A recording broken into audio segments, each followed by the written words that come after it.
우리 어린이 말씀 듣겠습니다. 집에 있는 어린이들도 일어나시고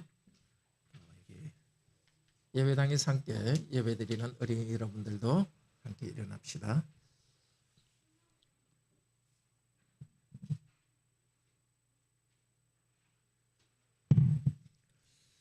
오늘 주일은 종려주일이라 이렇게 해요. 왜 종려주일이란 말이 나왔을까요?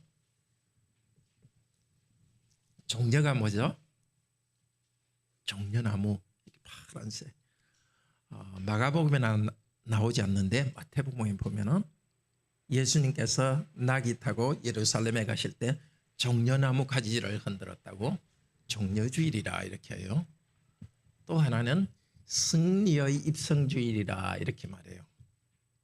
나귀를 타고 갔지만 예수님은 승리하는 왕으로서 예루살렘에 들어갔다고요. 오늘 주일을 뭐라고 한다고요? 두 가지 말로 종려주일, 또 하나는 승리의 입성주일. 오늘 두 가지 말씀을 드릴 거예요. 예수님이 제자들을, 나귀를 예수님이 직접 가져왔어요? 아니면 제자들한테 가지고 오라 그랬어요? 가지고 오라 그랬죠. 근데 예수님께서 제자를 보냈다 이렇게 했는데요. 보냈다는 말이 뭐냐면 제자들을 복음을 전하러 보냈다, 그 말과 똑같아요. 예수님이 복음을 전하는 일, 중요한 일에 제자들도 같이 하게 해요. 근데 이 제자들은 그때 착했느냐? 안 착했어요. 조금 전까지만 해도 서로 싸웠어요. 내가 더 높다, 자기가 서로 높다고 하고 예수님께 나를 높은 곳에다, 높은 자리에 앉게 해주세요. 자격이 없어요. 그런데도 예수님은 제자들이 예수님 일 같이 하도록 해줬어요. 예수님의 지금 하는 일은 뭐죠? 지금 하는 일은 나귀 타고 예루살렘에 들어가는 거예요. 나귀 타고 들어가는 것은 뭘 타고 갔으니까 왕이에요. 말을 안 타고 나귀를 탔으니까 낮은 왕이에요. 앞으로 예수님께서는 낮은 왕이 되셔서 십자가에 죽게 될 거예요. 예수님이 십자가에 죽게 되는, 낫게 되는 일에 제자들도 같이 일하게 해주세요. 이게 너무 큰 복인 거예요. 자기는 서로 높아지려고 하고 서로 싸우는 제자들한테 예수님이 낮아지는 일에 너희들도 같이 하자 해준 거 큰 복이에요. 지금도 마찬가지예요. 우리가 높아지고 싶어하고, 그런데 우리 예수님은 나귀 타고 가서 십자가에 죽으시고 높아지는 우리 마음 다 죄 용서해 주셨고, 우리도 낮아지는 예수님의 일에 같이 참석해라 이렇게 해요. 두 번째는 좀 길어서 간단히 하겠어요. 제자들이 예수님을 찬양하는데 거기도 보면 좀 예수님이 높아지려는 마음이, 높아지니까 나도 높아질 거다 하는 잘못된 생각이 있었어요. 그래도 예수님은 제자들이 찬양한 것을 받으시고 나중에 가르쳐 주셨어요. 자꾸 높아지려고 하는 우리들, 자기 자랑하고 싶은 우리들, 그런 교만한 우리들, 그런 마음 없애기 위해서 십자가에 죽으시고 예수님 부활하셨어요. 우리도 예수님과 함께 낮아질 수 있도록 해주세요. 낮아지는 것이 참 복입니다. 계속해서 말씀 들읍시다. 앉으세요. 네.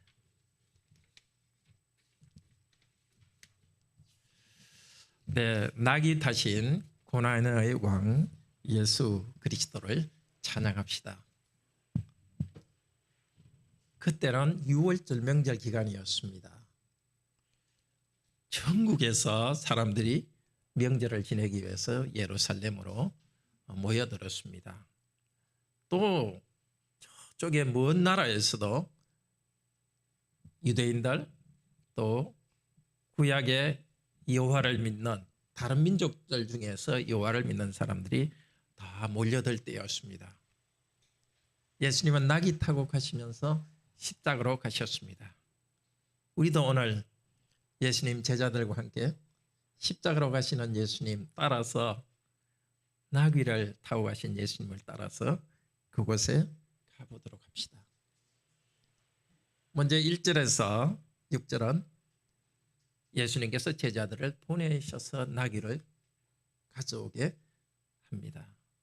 그리고 7절부터 11절까지는 나귀 타고 가시면서 제자들의 찬양을 받으십니다. 우리도 오늘 예수님을 태우고 가던 나귀를 따라가면서 찬양했던 제자들과 함께 낮아지신 예수님을 찬양합시다. 목적지 예루살렘에 점점 가까웠습니다. 제자들은 예수님을 따라옵니다. 예루살렘 동쪽에 있는 감람산이라는, 감람은 올리브라는 뜻입니다. 거기 올리브 나무가 많아서 올리브 나무라는데, 올리브 산이라는데, 그 산에 있는 베다니 벳세다의 지역에 가까이 왔습니다. 거기서 예수님께서는 2명의 제자를 보내십니다. 건너편 마을로 가라. 거기 가면은 아무도 타보지 않는 어린 나귀 새끼가 매여 있을 것이니까 그것을 풀어오느라. 나귀 소유자가 왜 남은 나귀 풀어가요? 이렇게 하면 주님께서 쓰신다고 하라. 그러면 보내줄 것이다. 그래서 제자들은 그대로 했고, 주인은 그냥 나귀를 보내줘가지고 예수님께 가지고 왔습니다. 근데 이 제자들을 보내서 나귀를 가져오는 이것이 단순한 일이 아니고, 그 일에서도 예수님께서는 구원하시는 일을 하십니다. 어린이 말씀에도 했지만 제자들을 보냈다 이 말에서 사도라는 말이 나왔습니다.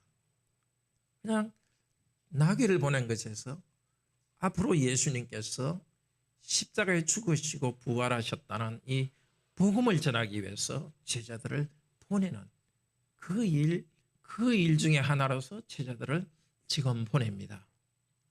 제자들은 정말 자격이 없었습니다. 높아지려고 하는 사람이기 때문에 낮아지기 위해서 나귀를 타고 오실 그분을 섬길 자격이 없습니다. 서로 싸웠거든요. 예수님께 와서 나를 높은 자리 해주세요. 2명의 제자들이 말했고, 다른 제자들은 화를 냈고, 그래서 예수님이 뭐라고 가르치셨습니까? 나는 세상에 섬김받으러 온 것이 아니라 섬기러 왔다. 그리고 많은 사람의 대속물로 죄 용서를 위해서 나 자신을 완전히 나 자신을 희생하는 대속물로 왔다. 그러니 너희도 섬기라.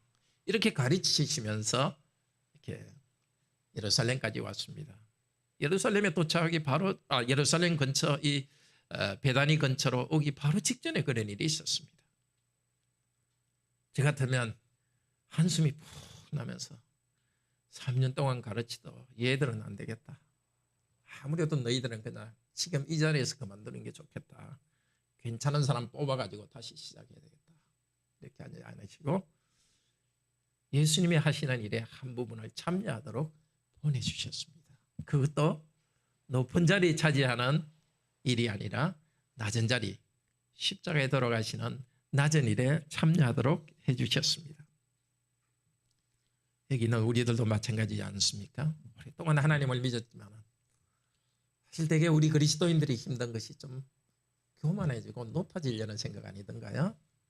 물질에 대한 생각은 주님을 위해서 많이 버렸고 다른 건 많이 버렸는데 왠지 마음속 깊은 곳에서 나는 희생도 많이 하고 또 하나님을 잘 믿고 뭔가 좀 이렇게 좋은 그리스도인이라고는 인정, 그리고 교회에서 뭔가 인정받고 싶은 그런 생각이 있는 우리들입니다. 그런 우리들에게 예수님께서는 그게 인생이 아니다는 것을 가르치기 위해서 이제 낮은 자리에서 나귀를 타고 십자가를 향해 나아갑니다. 예수님께서 우리를 지금도 보내십니다. 높아지기를 원하시는 우리를 보내십니다. 가정으로 새롭게 보내십니다. 성기라고 보내십니다. 교회로 새롭게 보내십니다. 다시 성기라고. 직장으로도 우리 어디 있는 곳이든지 높아지고 승김받기를 원하고 그것을 자랑하는 이 세상 가운데 완전히 세상과는 다른 도대체 이해할 수 없는 새로운 문화를 가진 사람으로 보내십니다. 바로 예수님이 만드시는 십자가와 부활을 통해서 만드신 새 세계의 사람으로서 살게 하십니다. 고린도전서 15장 25절 28절에서는 새하늘과 새 땅에서 우리 아들 그분께서도 아버지 하나님께 복종한다고 합니다. 천국은 복종의 나라입니다. 섬기고 복종할 수 있도록 우리를 파송합니다. 그런데 3절에 보면 나귀 소유주도 나귀를 보냈다 하는데, 보냈다 이것도 또 예수님께서 제자를 보냈다는 것과 똑같은 말입니다. 다른 말을 쓸 수도 있을 텐데 성령님께서는 똑같은 말을 씁니다. 예수님께서는 사람을 보냈고 또 이 나귀 소유주는 자기가 예수님의 제자로 항상 따라다니지는 않지만 자기의 가진 소유를 예수님이 사용하시도록 보냈습니다. 예수님을 위해서, 교회를 세우기 위해서 우리가 가진 것을 보내는 것은 결코 손해가 아닙니다. 파송하는 것입니다. 우리 자신도 파송되고 물질도 파송됩니다. 우리 주님께서 보내실 때 제자들은 순종하며 갔습니다. 야, 이거 괜히 남은 낙이 가지고 오다가 완전히 이거 수치스러운 일 당하는 게 아닌가. 진짜 그거 풀어줄까? 의심과 또 자기 그 품위에 대한 생각이 있었을 것입니다. 그러나 그들은 믿고 나갔습니다. 그럴 때 우리 주님께서는 섭리 가운데 그 일을 하셨습니다. 제자들은 단순히 조금 될까 안 될까 하는 생각도 했지만 믿음으로 순종했지만 자기들이 생각하는 것보다도 훨씬 큰 사건이 이루어지고 있는 것입니다. 예수님께서는 자신을 주님으로 나타내시고 복음을 전파하는 그 하나님 나라를 이루시는 일에 제자들은 쓰이고 있습니다. 예수님께서 하신 말 중에 그 주인에게 주께서 쓰시게 하라고 말해라 이렇게 말했습니다. 그 주라는 것이 퀴리오스인데 그 주라는 말이 두 가지 뜻이 있습니다. 그냥 존경하는 말로 요즘으로 치면 선생님 이런 뜻도 있고요. 여호와 주님이란 뜻도 있습니다. 분명히 예수님께서 여기 주께서 쓰시게 했다 이 말은 그냥 보통 선생님이란 뜻이 아니라 여호와 하나님께서 쓰시게 했다고 하라. 말하자면 나는 여호와 하나님으로서 그 나귀를 쓰겠다고 말씀하는 겁니다. 그 증거가 바로 그 주인이 그냥 예수님께 보낸 겁니다. 여호와 하나님의 명령에 그 사람이 순종하고 있습니다. 그리고 또 예수님 자신은 여호와 하나님이라고 계시하고 있습니다. 자, 제자들이 순종하며 나아갔을 때 또 그런 자기중심적인 또 제자들을 통해서 우리 예수님께서는 구원의 일을 이루어가고 있습니다. 복음을 위해서 사람을 파송하는 일을 하고 있습니다. 그리고 예수님이 누구신가를 계시하고 있습니다.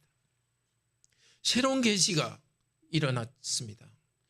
지금은 새로운 계시가 일어나지 않더라도 우리 주님께서 우리를 보내시는 일, 작은 일을 하고 있을 때 우리가 생각하는 것보다 훨씬 큰 일이 일어나고 있습니다. 우리는 좁은 시야로 때로는 의심 가운데서 불확신 가운데 삽니다. 그러나 주님의 말씀을 따라서 우리가 말씀은 매일 말씀 읽지 않습니까? 주일에도 이렇게 말씀 듣지 않습니까? 이 단순하게 우리는 특별한 감흥이 항상 있는 것도 아닙니다. 그러나 말씀의 인도를 받고 나아갈 때는 우리 예수님께서는 당신이 여호와 하나님이라는 이 계시를 하듯이 섭리 가운데 그것을 증명하듯이 우리 삶 가운데서 예수 그리스도는 지금도 살아계시는 분이라는 것을 증거하실 것입니다. 도대체 어떤 계획을 가지고 어떤 큰 열매를 가질지는 알 수 없습니다. 그 결과, 그 큰 비전은 알 수 없습니다.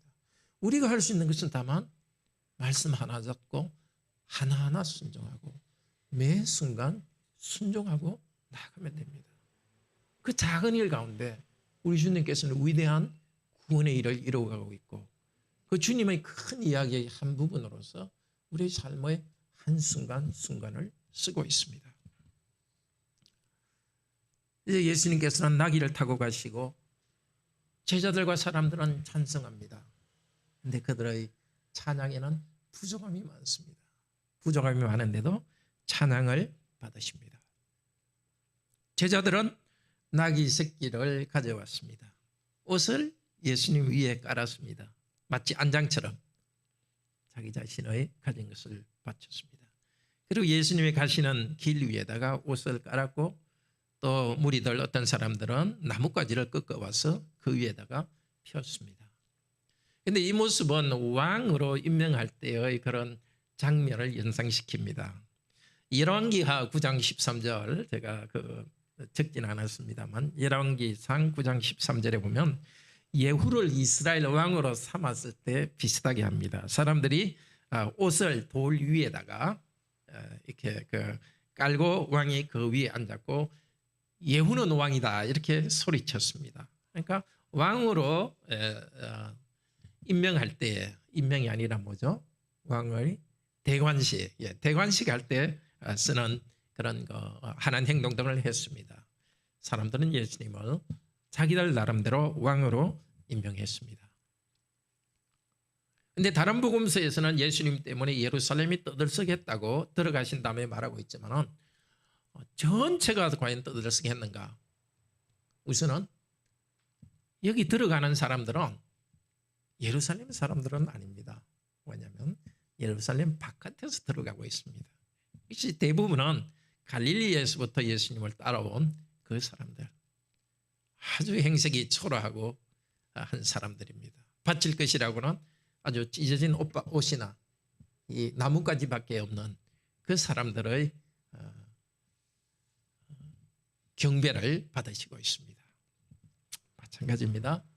우리 주님께서는 지금도 많이 가진 사람들의 경배를 그들의 경배만 받으시는 것이 아닙니다.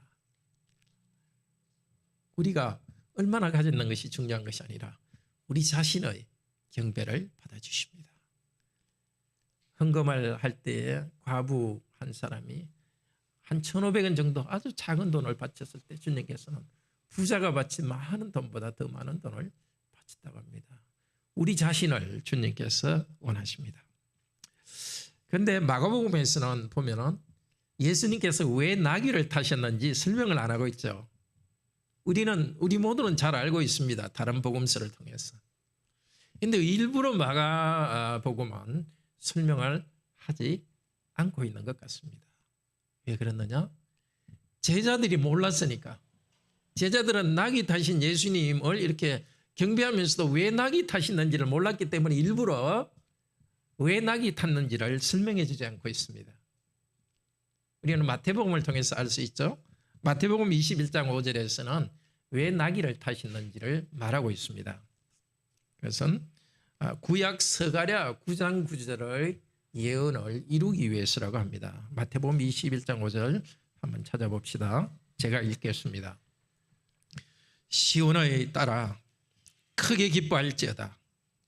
예루살렘의 딸아 즐거이 부를지어다. 보라 내 왕이 내게 임하나니 그는 공의로우며 구원을 베풀며 겸손하여 나귀를 타나니 나귀의 작은 것 곧 나귀의 새끼니라. 시온의 딸아 크게 기뻐할지어다. 시온의 딸이란 것은 우리 어린이 여러분 누구를 이야기할까요? 시온은 어디를 말하죠? 예루살렘이죠. 예루살렘을 말하는데 딸은 결혼하지 않는 여자들을 말하죠. 그러면 예루살렘에 있는 여자들만 기뻐하라 이 뜻일까요? 아니죠. 이 시온의 딸이라는 것은 이스라엘 백성 모두 하나님의 백성 모두를 비유적으로 시온의 딸이라고 했습니다. 여기 있는 남자들도 여기 다 포함됩니다. 과거뿐만 아니라 여기 있는 모든 우리 성도들도 포함됩니다. 크게 기뻐하라. 제자들이 크게 기뻐했죠. 그런데 이분은 뭘 하시는 분이라고요? 정의로서 공의로서 구원을 이루신다. 왕이시죠. 왕. 왕이 오나니 왕이 구원을 이룬다. 나쁜 사람이 공격할 때 지켜주고 죄로부터 구원해 주는 그 왕. 전쟁을 통해서 평화를 이루는 것이 아니라 말씀으로 평화를 이루고 오히려 낙이 타고 겸손해서 평화를 이루십니다. 제자들은 그냥 예수님이 나귀를 타시고 앞서가시니까 예수님은 왕이시고 높으신 분이라는 걸 찬양하기만 했습니다. 그렇지만 왜 나귀를 탔는지는 몰랐습니다. 그분은 온유하고 겸손하여서 나귀를 탔습니다. 이렇게 온유하고 겸손해서 나귀 타고 일요일인데요, 주일인데 이제 바로 그 주간 금요일이 되면 어디까지 낮아지십니까? 십자가까지 낮아지셔서 죽기까지 복종하십니다. 십자가에 죽으시고 우리 죄를 위하여서 우리 죄를 대신하여서 하나님께 저주를 받으시면서 그렇게 종으로서 낮아지십니다. 그런데 이분은 왕이십니다. 하나님께서는 이 낮아신 예수 그리스도를 부활하게 하셔서 하늘 영광을 얻게 하실 것입니다.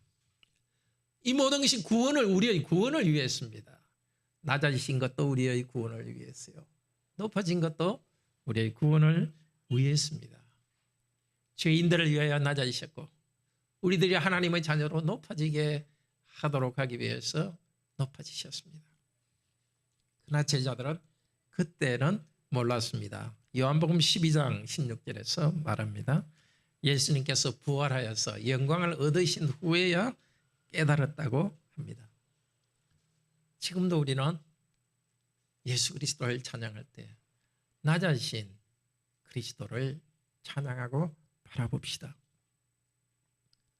항상 우리 위해 죽으신 예수 그리스도, 부활하신 예수 그리스도를 바라봅시다. 그 예수님과 함께 우리 인생길을 걸어갑시다. 예수님은 부활하여 하늘에서 영광 중에 있지만 땅에 있는 예수님의 몸인 교회는 우리 자신은 예수님께서 이 땅에 걸어가신 그 길을 걸어갑니다. 그리스도의 왕적인 다스림에 참여하지만 세상의 악에 타협하지 않고 마귀와 싸워 이기지만 우리는 낙이 타고 가는 낮은 자리에서 섬김으로 나아갑니다. 우리가 아주 하나님께서 복 주셔서 굉장히 높은 자리에 있고 굉장히 많은 돈을 벌어서 부자가 된다 할지라도 그리스도인의 삶은 항상 낙이 타고 가는 겸손한 자리에서 섬깁니다. 그래서 사람들이 보기에는 그리스도인은 항상 조금은 초라해 보입니다. 아주 부자가 된다 할지라도 그리스도인은 그 옷이나 집에 지나치게 많은 돈을 써가지고 화려하지 않습니다.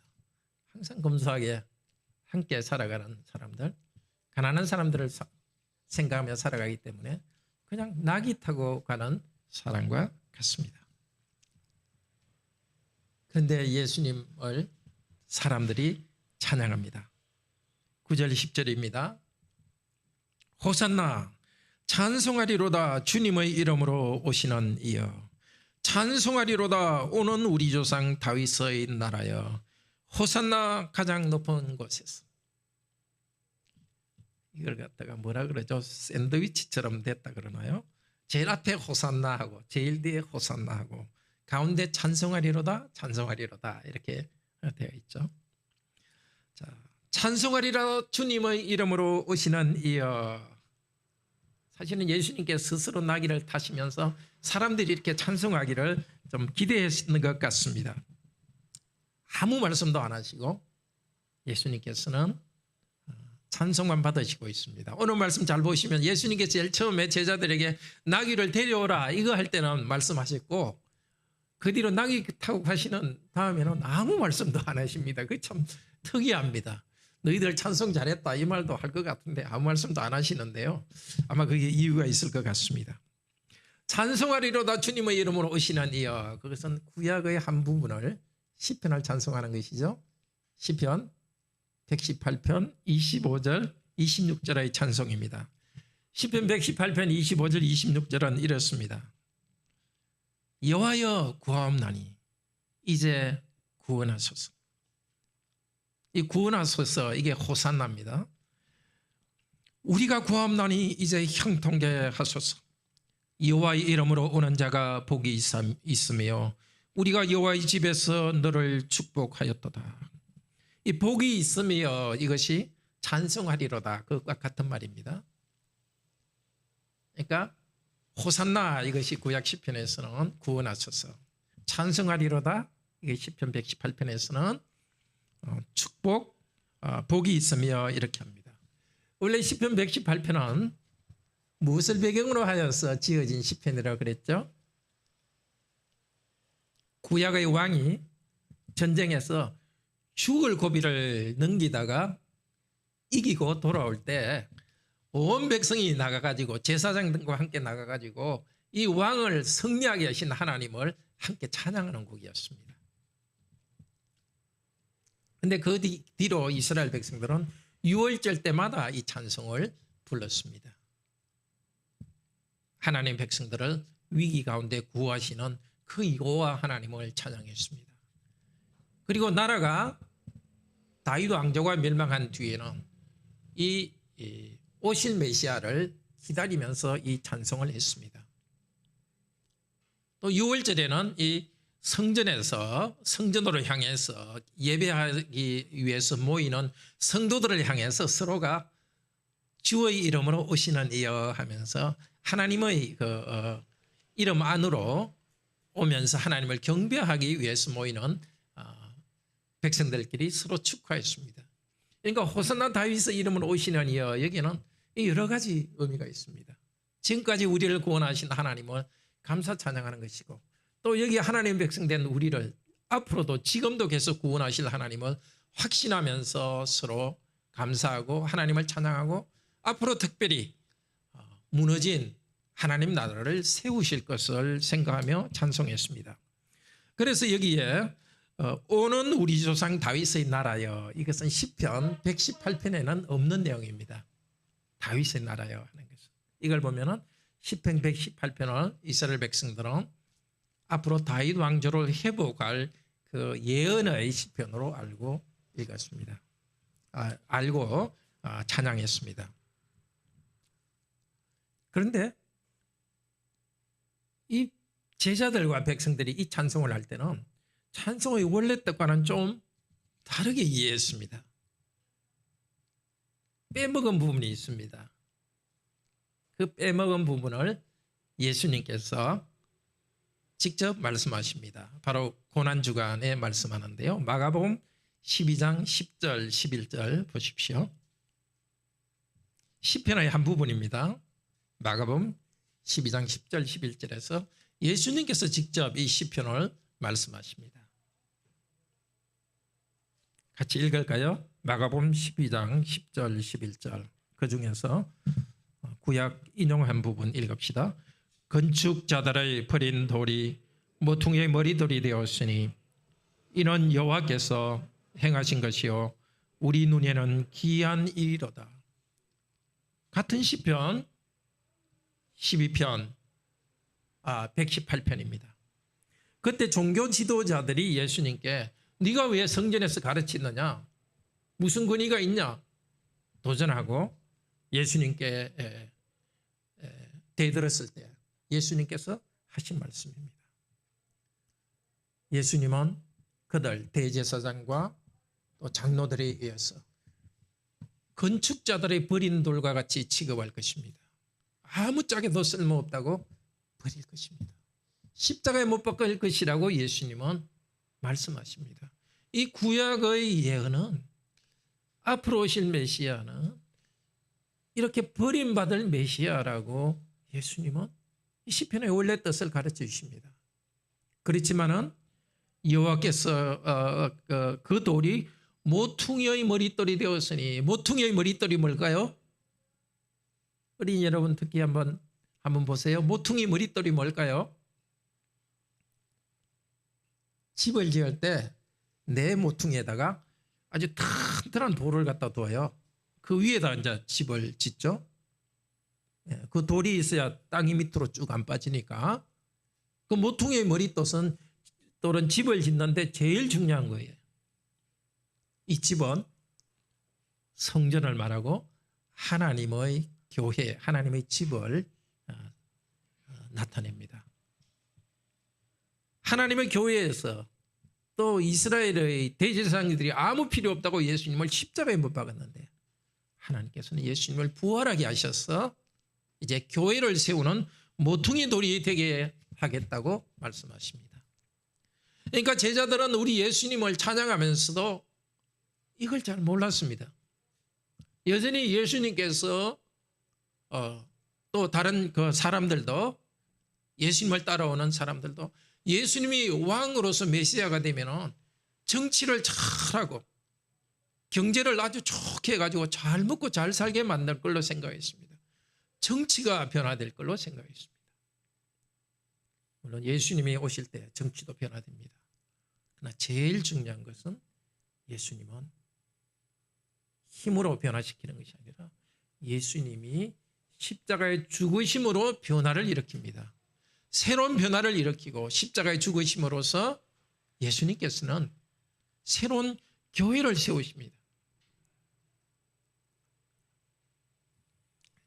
이 제자들 잘못된 생각으로 주의 이름으로 오시니여 이렇게 찬송했던 제자들과 사람들은 이번 주간에 어떻게 하죠? 예수님이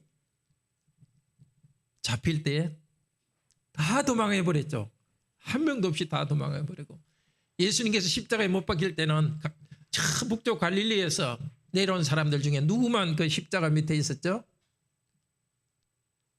남자들은 갈릴리에서 내려온 남자들 뭐 항상 이렇게 자기는 앞장서겠다 했던 베드로도 없고 남자들은 다 도망갔고 갈릴리에서 내려온 여자들만 예수님 곁에 있으면서 그 마지막까지 지켰습니다. 그것을 아신 예수님께서는 제자들이 이렇게 찬송을 보면서 이야 너희들 진짜 몰라도 너무너무 모른다 하면서 예수님이 입 꾹 다물고 찬송을 받으셨을까요? 그래도 예수님은 기쁘게 받으셨습니다. 시편의 내용을 찬송하고 있기 때문에 비록 제자들이 그 내용은 잘못 이해하고 있지만 그러나 찬송하고 있기 때문에 그 찬송의 내용이 그대로 이루어질 것이기 때문에 십자가에 죽으시고 부활하실 그 예수님에 대한 찬송을 그들은 그 찬송의 한 부분을 하고 있기 때문에 기쁘게 받으셨습니다. 그리고 예수님께서 부활하신 다음에는 베드로를 찾아가고 제자들을 다 찾아가가지고 다시 불러 모시고 부활 승천하신 다음에 성령님을 보내셔서 그들을 이제 십자가 부활의 복음을 전할 전도자로 보내실 것입니다. 그때를 생각하시면서 예수님은 참 여러 가지 생각을 하시면서 찬양도 기쁘게 받으시지만 그 십자가에 달리실 것을 생각하시고 뭔가 모르고 잘 모르고 찬송하는 제자들에 대한 답답한 심정도 있었지만 그런 또 이들을 통해 가지고 성경도 잘 알지 못하고 믿음도 부정한 이들이지만 이들을 통해서 큰 하나님 나라를 교회를 세우실 것을 생각하며 조용히 찬송을 받으셨습니다. 우리도 마찬가지입니다. 우리가 주님을 찬송하고 고백할 때 부족한 게 많습니다. 그래서 돌아보면 아이고 내가 이렇게 주님을 이렇게 잘못 이해했구나. 자, 그렇게 자꾸 깨닫게 하시는 것은 감사합니다. 그렇지만 우리가 주님에 대한 고백에서 부족할 때도 주님께서 기쁘게 받으십니다.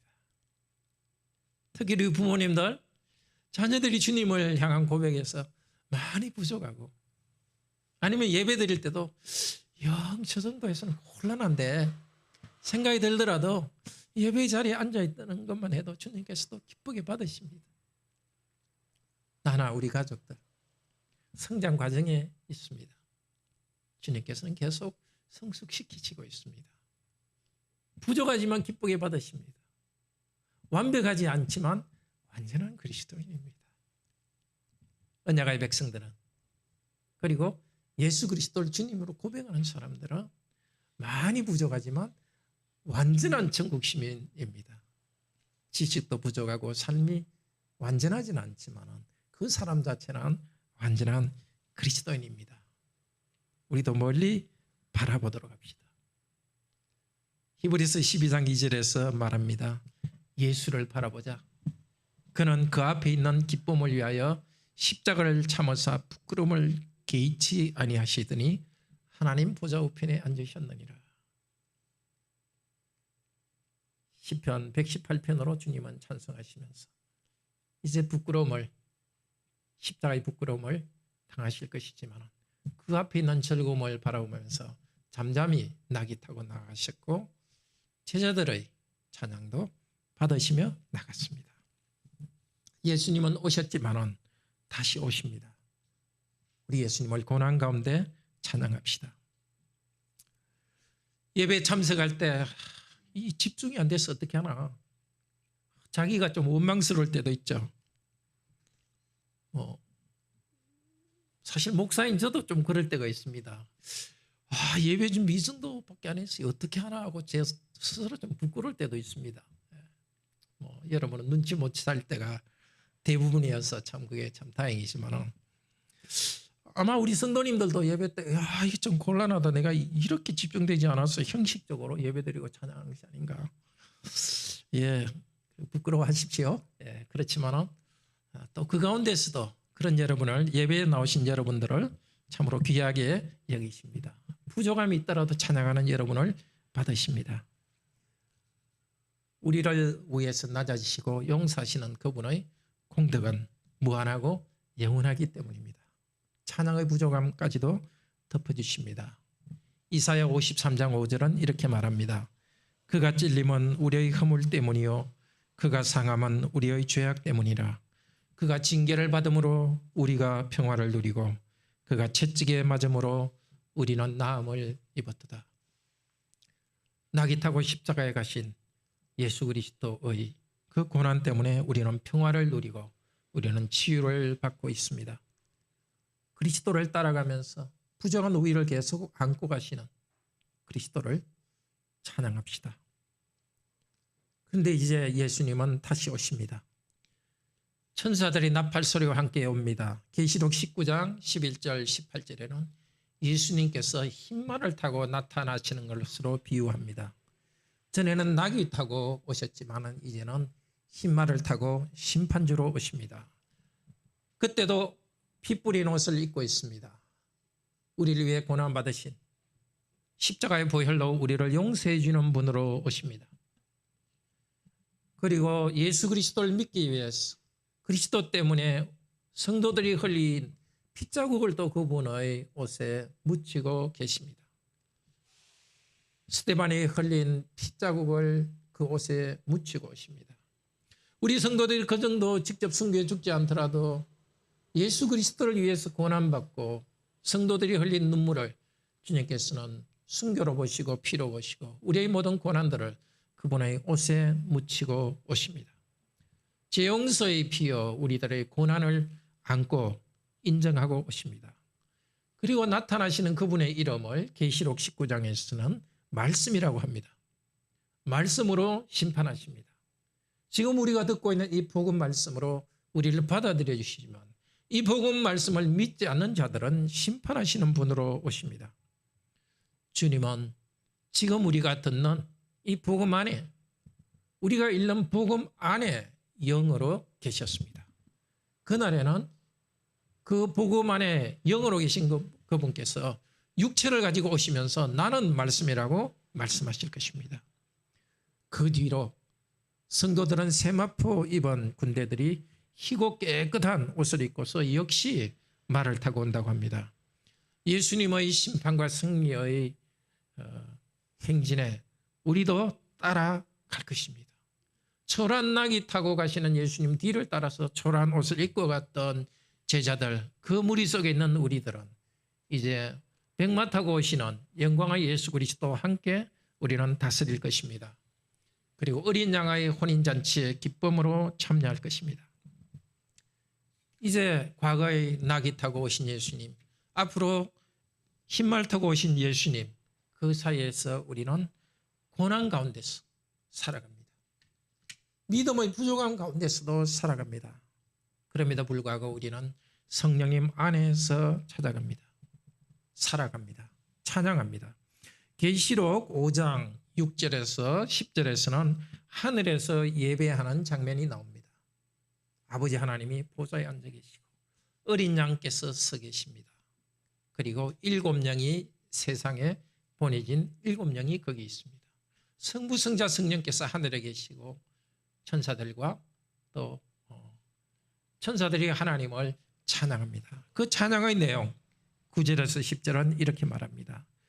죽임을 당하사, 우리 계시록 5장 9절에서 10절 찾아보시기 바랍니다. 죽임을 당하사 사람들을 피로 사서 하나님께 드리시고 그들로 하나님 앞에서 나라와 제사장들을 삼으셨으니 그들이 이 땅에서 왕노릇 하리로다. 우리를 피로 사신 우리 주 예수 그리스도께서는 우리를 이 땅에서 왕노릇하게 하십니다. 지금 하늘의 천사들은 바로 이 순간 이 찬양을 하고 있습니다. 왜 계시록은 이 찬양을 우리에게 들려주겠습니까? 이 땅에서 우리도 그렇게 찬양하라는 것입니다. 고난이 있고 믿음의 부족함이 있지만 그러나 낙이 타고 오신 예수 그리스도께서는 십자가에서 죽으심으로써 우리 죄를 용서하셨고 이 복음을 듣고 믿은 우리들을 그 피로서 구원하셔서 하나님 나라 백성 삼으셨고 예수 그리스도의 왕적인 통치에 참여하게 하셨고 제사장으로 삼으셨습니다.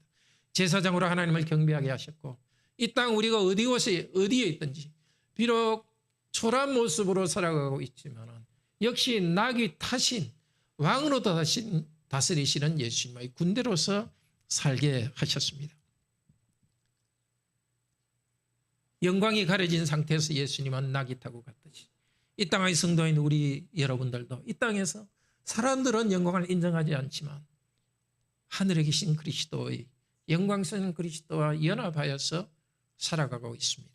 그래서 우리는 하늘에 계신 삼위일체 하나님을 천사들이 찬양하는데 그 소리에 우리도 맞춰서 우리도 이 땅에서 찬양합니다. 우리를 나라와 제사장으로 삼으신 그 은혜, 그래서 우리도 작지만은 이 땅에 다스리는 왕적인 일에 참여하게 하신 것을 찬양합니다. 바로 성령님을 통해서 우리는 찬양합니다. 초라한 갈릴리 사람들처럼 찬양하는 우리들, 예배드리러 오는 우리들을 위해서 어떤 회사에서는 교회 예배드리는 것을 아주 안 좋게, 심지어 비공식적으로는 금지하는 회사도 있다고 들었습니다. 예배드리러 가는 성도들을 세상은 나쁘게 봅니다. 주님께서 수치와 고난을 당하셨듯이 우리도 이런 수치와 비웃음 가운데서 계속 예배드립시다. 하늘에 계신 우리 주 예수 그리스도께서는 우리가 고난 가운데 있는 것을 아시고 우리의 믿음도 부족한 것을 아십니다. 심지어 여전히 우리 마음에 시기와 질투가 있어서 다투는 마음이 있는 것도 아십니다. 그럼에도 불구하고 그것과 싸우면서 우리가 경배하는 우리들의 예배를 기쁘게 받으십니다. 우리는 계속 예배하고 계속 말씀과 씨름하면서 우리는 변화되어 갑니다. 지난주도 한 성도님이 거의 눈물을 흘리면서 자기가 교만하고 있다는 것 때문에 참 저하고 말씀을 나눴습니다. 그래서 제가 너무 귀합니다. 세상에서는 높아지기 위해서 막 이렇게 분해가지고 그런데 자기가 교만해지는 것 때문에 이렇게 안타까워하는 것 참 귀합니다 하고 칭찬해 주었습니다. 부족한 가운데서 말씀과 찬양 가운데 나가는 우리를 변화시킵니다. 낙이 타고 가신 예수님, 그분의 뒤를 따라서 우리도 겸손히 나아갑시다. 화상으로 집에서 예배드리는 성도님들, 여러분의 예배는 참으로 부족이 있습니다. 그러나 전에 제자들의 부족한 예배를 받으신 우리 주님께서는 이 어려운 환경에서 참 부족한 가운데 예배드리는 예배도 받으십니다. 영상으로 예배드릴 때는 집중하기도 힘듭니다. 큰 은혜를 구하면서 예배 드리도록 합시다. 더 온 마음으로 찬양합시다. 그리고 우리가 온전히 찬양할 그날, 죄도 없고 고난도 없이 찬양할 그날, 예수님의 완전한 승리가 있을 때 우리도 상징적으로 예수님 뒤를 따라 백마 타고 다니면서 온 땅을 다스리고 그날을 사모하면서 함께 예배합시다. 우리 다 같이 하나님을 찬양합시다.